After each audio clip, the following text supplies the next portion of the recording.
Hello बच्चों, let's read this question. The question says in the given circuit calculate current in each branch. तो ये हमें एक circuit दिखा रखा है यहाँ पे, जिसमें फर्स्ट ब्रांच के अंदर क्या है, रेजिस्टेंस है 4 ओम का। सेकंड जो एक्सएल है उसकी वैल्यू 3 ओम दे रखी है। सेकंड ब्रांच के अंदर R2 जो है वो हमें दे रखा है 6 ओम, एंड XC जो है इसकी वैल्यू हमें दे रखी है 8 ओम।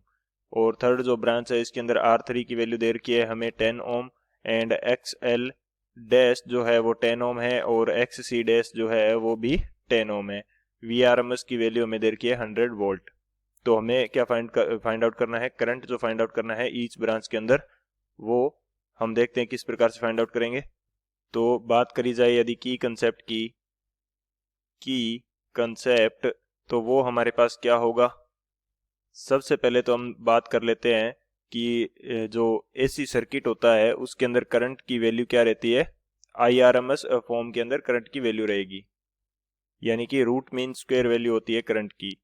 तो IRMS हमारे पास किस प्रकार से हम फाइंड आउट करते हैं। IRMS ये हमारे पास रहता है VRMS बाय जेड, और यहाँ पे जो जेड है वो हमारे पास क्या रहेगा, ये रहता है टोटल इम्पीडेंस। Total impedance. और जेड की वैल्यू किस प्रकार से फाइंड आउट करते हैं, ये हमारे पास होगा Z which is equal to R square plus XL minus XC का होल स्क्वेयर। ये उस कंडीशन के अंदर होगा जब हमारे पास XL की वैल्यू क्या है, ग्रेटर देन XC है। यदि XC की वैल्यू ज्यादा है तो हम यहाँ पे XC माइनस XL कर देंगे। अदरवाइज हमारे पास XL ग्रेटर देन XC है तो XL माइनस XC रहेगा। और थर्ड जो की कंसेप्ट हम यूज करने वाले हैं वो हमारे पास क्या रहता है, हम बात करते हैं रेजोनेंस की। एट रेजोनेंस, रेजोनेंस यदि हमारे पास है किसी ब्रांच के अंदर, तो उस कंडीशन के अंदर क्या होगा कि XL की जो वैल्यू है वो XC के क्या रहेगी, इक्वल रहेगी। XC के इक्वल रहेगी XL की वैल्यू। और यहाँ पे जो इम्पीडेंस होगा वो क्या होगा, मिनिमम होगा, और उसकी वैल्यू R के इक्वल आ जाएगी। वो हम इस फॉर्मूले से देख सकते हैं। यदि XL और XC इक्वल है तो ये वैल्यू क्या हो जाएगी, पूरी वैल्यू 0 हो जाएगी, और Z किसकी इक्वल आ जाएगा, R की इक्वल आ जाएगा। तो एक फिफ्थ जो सॉरी जो फोर्थ की कंसेप्ट है वो हमारे पास क्या रहता है कि हमारा यदि जो एलिमेंट्स हैं वो जुड़े हुए हैं किसके अंदर, यदि हमारे एलिमेंट्स पैरेलल कंडीशन के अंदर जुड़े हुए हैं तो पैरेलल कंडीशन के अंदर वोल्टेज की जो वैल्यू रहती है वो सेम रहती है। Voltage will be same will be same in each branch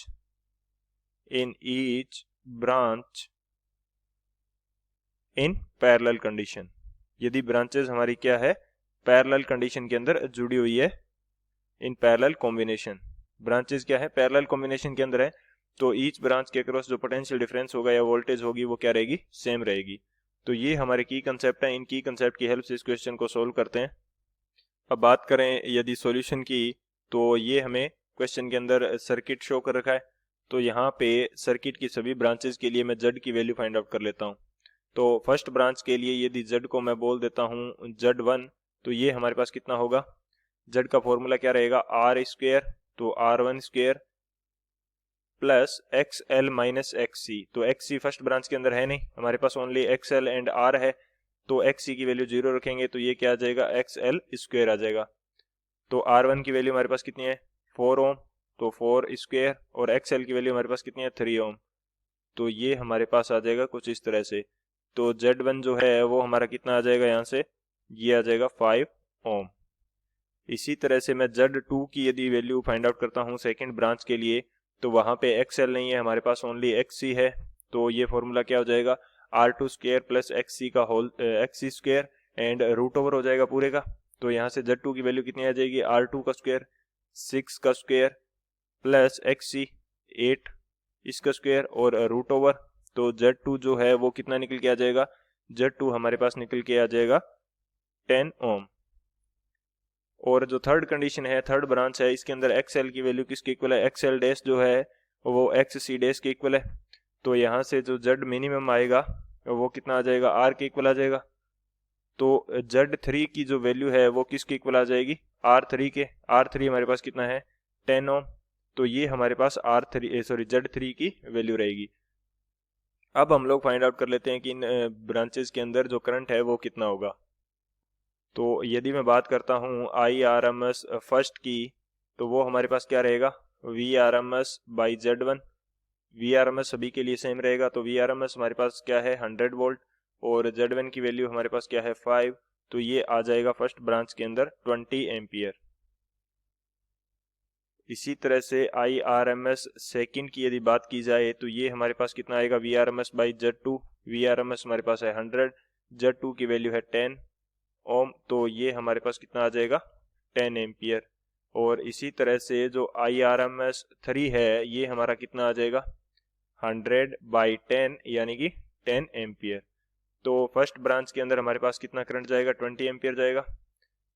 first branch के अंदर यहाँ पे हमारा कितना करंट जाएगा 20 एम्पियर। सेकंड ब्रांच के अंदर हमारे पास जाएगा 10 एम्पियर और थर्ड ब्रांच के अंदर भी हमारे पास कितना जाएगा 10 एम्पियर जाएगा। तो ये हमारा क्या हो जाएगा final answer. So this is our final answer. I hope you understood it well. Best of luck. Thank you.